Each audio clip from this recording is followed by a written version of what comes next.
Muri Zimbabwe, welcome to our channel Zim Confessions and Deep Secrets. Kana kariki kuchanka koko ya panino channel. Please don't forget to subscribe. Kana chungwa garoka subscriber. Don't forget to comment and share this video. Nice muri Zimbabwe.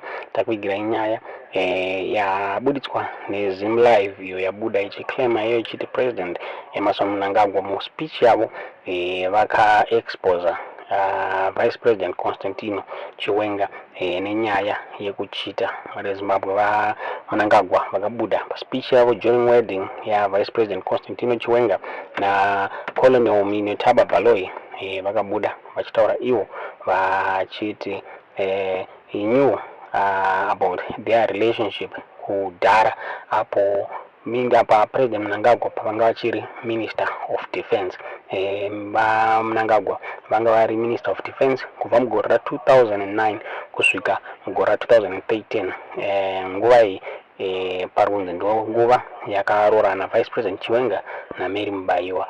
So President Mnangagwa vakabuda vachitaura vachiti there is something zvaitika between Mini Baloyi na VP Chiwenga munguva iyoyo zvinzi vanga vari relationship munguva iyoyo zvinova zvakabuda zvichikonfirma zvakare na Mary Mubaiwa achiti VP Chiwenga vakatanga kudanana na Mini Baloyi pavanga vari marriage na Mary Mubaiwa zvinzi Mary Mubaiwa akaudzwa kuti Minotaba anga ari a Chinese student and a translator asingazive kuti vanhu ava vanga vava kutodanana muri Zimbabwe meno muniona sei nyaya iyi. This is the third marriage ya Vice President Constantino Chiwenga.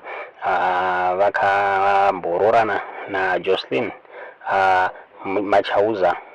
From then vakadivorca mugore ra 2012 pavazororana na Mary Mubaiwa vakadivorca mugore ra 2019 muri Zimbabwe. Mino munoiona sei nyaya iyi yabuditswa neZim live Chiwenga na Mini Baloyi vakaita their wedding zva 23 December. Iyo wedding yakaatendwa na First Lady Auxilia Mnangagwa pamwe chete na former First Lady Grace Mugabe kusanganisira Vice President Kembu Moadi, Vice President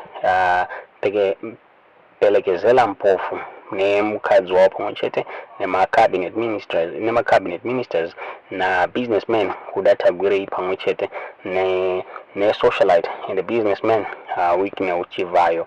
This wedding yakaatendwa zvakare nema-army generals from South Africa, Mozambique, Tanzania and Zambia vanga vari part the bridal team ya General Chiwenga. Ndo nyaya takugira muzvara nhasi tudze zvamuri kufunga pamusoro penyaya iyi mucomment section kuti Vice President Chiwenga vakabva kudhara vasingatrust Mary Mubaiwa here kana kuti tudze zvamuri kufunga pamusoro penyaya iyi mucomment section.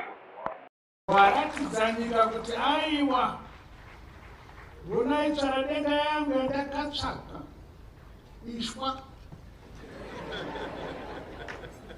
kana mozoiona ichifamba zvoya mozoti ishwa yageneral